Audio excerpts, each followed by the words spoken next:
Mana uchastka so'rovdilaring. 7 sotixli uchastka bor mana.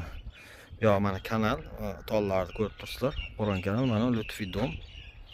Lutfiy domning orqasida bu yerda kirib kelish, bu yoqdan kirib kelsalang, Pajarning oldidan kirib kelasiz. Mana ko'chalar asfalt bo'lgan.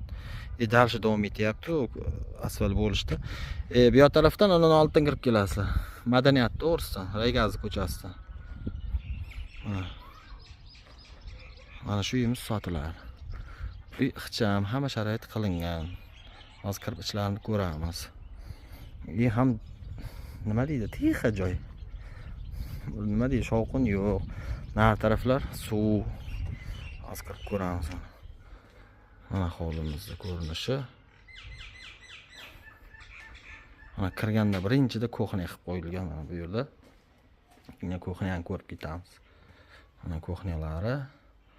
Mana ko'ryapsizlar, hamma sharoit qilib qo'yibdi. Remontlari ham, mebellari ham. Bu yoqda Aristoni, pastda nasosi bor narigi tomonda. Mana bu skatsil. Mebeli, mana xolodilniki. Yangi xolodilnik mana bu akvadan qilingan. Ularni eshiklari. Hozir uyning ichini ko'ramiz, keyin hovlini bir sira ko'rib chiqamiz. Uyda pol remontlari chiqqan, mana tayyor mana. Naveslarni ham qilgan. Uyimiz 3 xonadan iborat. Mana kirganda o'tiradigan joy, mana remont qilingan, tayyor mana. Mebellari bilan qilingan. Mana it uchun chiroyli xona pardalarigacha. Konditsioner turibdimi? Muzdek xona. Yashaydigan tayyor uy mana.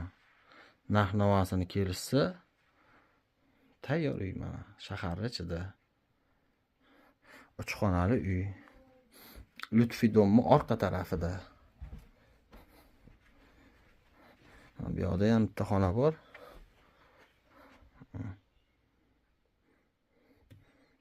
Tayyor, agar yangi kelin kuyovlar bo'lsa, tayyor uy.